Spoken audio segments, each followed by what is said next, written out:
and good afternoon. Welcome to Rubbin Minds. My name is Daphne Akatuba, and yes, you can see that Ebuka is not here today. He is in Calabar having a good time, and I am taking over for him today. Now we're going to start a Rubbin Minds in a different way. We're not starting with the news from ynigeria.com as you know it. We're starting straight away with Mr. Kingsley Bangwell of Youngstars Foundation. How are you doing, sir? I'm great today. Thank you so much for joining me. Pleasure is mine. All right, so now Thinking School Africa is back, and I hear this is the second edition. Yeah. So tell me a little bit about it. Well, Thinking School Africa is a program that is designed to increase the capacity and the hunger of young people to be able to think, innovate and create world-class solutions and, hybrid ideas that can solve the many problems that confront us across Africa. The idea is to make young people begin to see themselves as people that can contribute to solutions.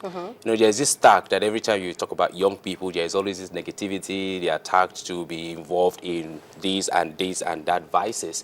But we're beginning to say that young people have both the capacity and the responsibility to begin to harness their inward potentials to solve problems that confront our society. But I think I have a question. I think a lot of times we have dealt with issues and always spoken about how to solve the problems in Africa.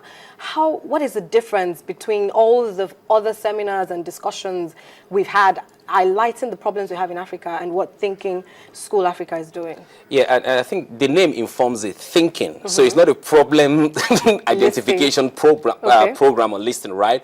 It's about thinking, and each time you think, you're talking about innovation. You're asking questions. You say, how can we do this better? How can we solve this problem? So the program primarily focuses at young people that want to solve problems, right? So we're coming to this meeting to say, what is a generic matrix? What is a generic module for solving problem, irrespective of what kind of sector it is? And then if we can understand that, then as young people, let's take responsibility and begin to create solutions. So for us, it's not about seminar, but it's like a technical program where we're increasing that capacity. And for us, result is that young people come out of that program and they can address issues in their communities. Interesting. Yeah. So take me back to Thinking School Africa 2013. 13 years. What can you highlight some of the problems that, or major issues that were listed or, thought through at the school? Well, so what happens, the participants come together and we have different sessions looking at how to identify problems and how to solve those problems with, innovations. And so at the end of the program, they're expected to go back and based on what they've learned, identify an issue. Right now, we have two key projects we are following very critically. I could talk about one, but the other I can't because of intellectual property. But I could talk about one of the participants that came in, and she's into business, right? She does buying and selling and all of that. But one of the things that triggered in the program is that we say people should begin to observe their immediate environment and begin to understand gaps. When you can understand gaps, then it can trigger thinking to say, how can I create a solution? And she discovered a gap in her community in Delta State about, rural farmers and cassava and all of that. She's not a farmer, she's never done anything around that, but she saw the process, she saw a lot of wastage, she saw how murky the whole process is, and now she's coming up with a process to be able to innovate on that process, give them high value chain, come up with it. In fact, she's working on building a plant, and I'm like, oh my God. But for me, that is the kind of story we want to hear. Not in her field, nothing related, but she was able to pick it from that, what we call social observation. There's a component we do in the program called social observation. So from social observation, she was able to pick that out, and she's working on that project now, developing her business plan. And for us, we're hoping that can eventually scale through and get funding. Okay, so Thinking School Africa is happening in Dubai for 5 days. Yes. I find it interesting. Why Dubai? Good. A lot of people have asked the question, why Dubai? And we keep getting that question. I think it's a good opportunity to throw in some light. When we're designing Thinking School, beyond just having those conversations, we wanted a place that could spark the magic of inspiration and innovation.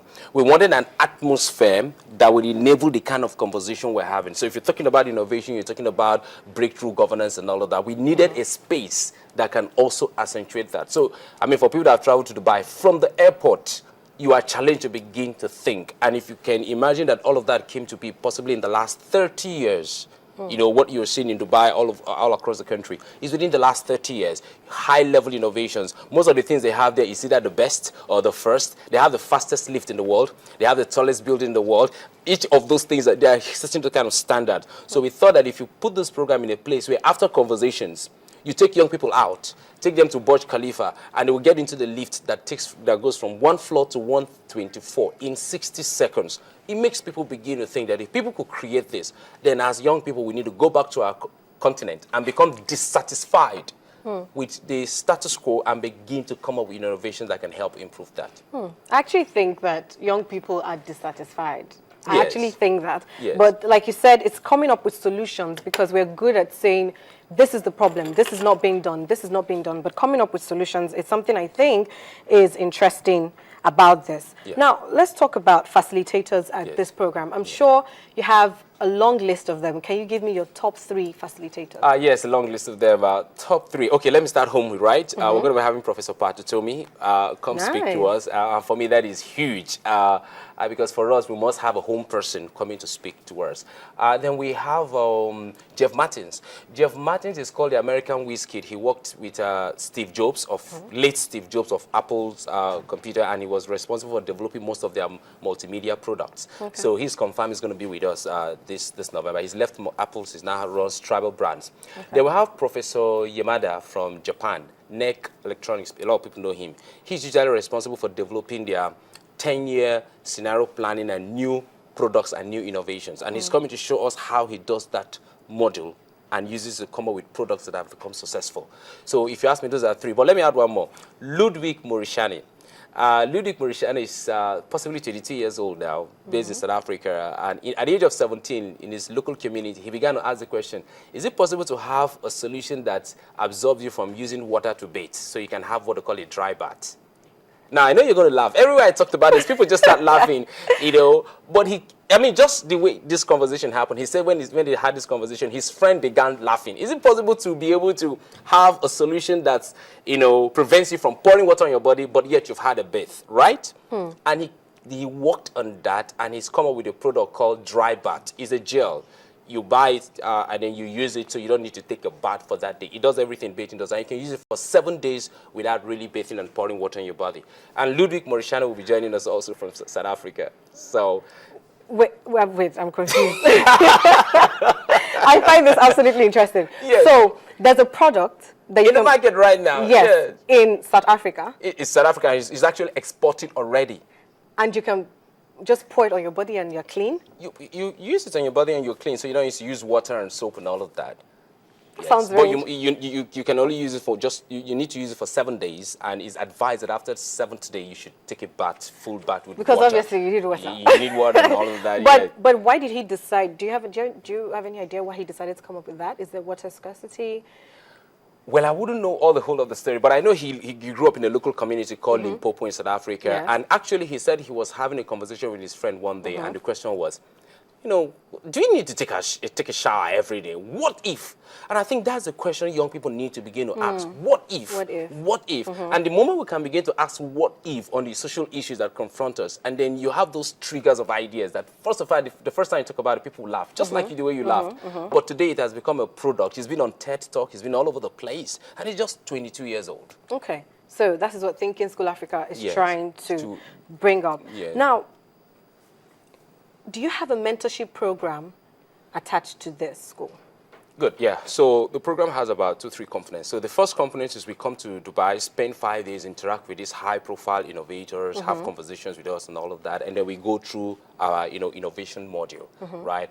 At the end of the program, people are expected to pitch for ideas. On the 5th day, Okay. there will be a small competition, and it's optional, so it's not everyone. It's optional if you want to pitch an idea, and then some of our panel speakers will serve as panel, and then want to rate the best 3 ideas.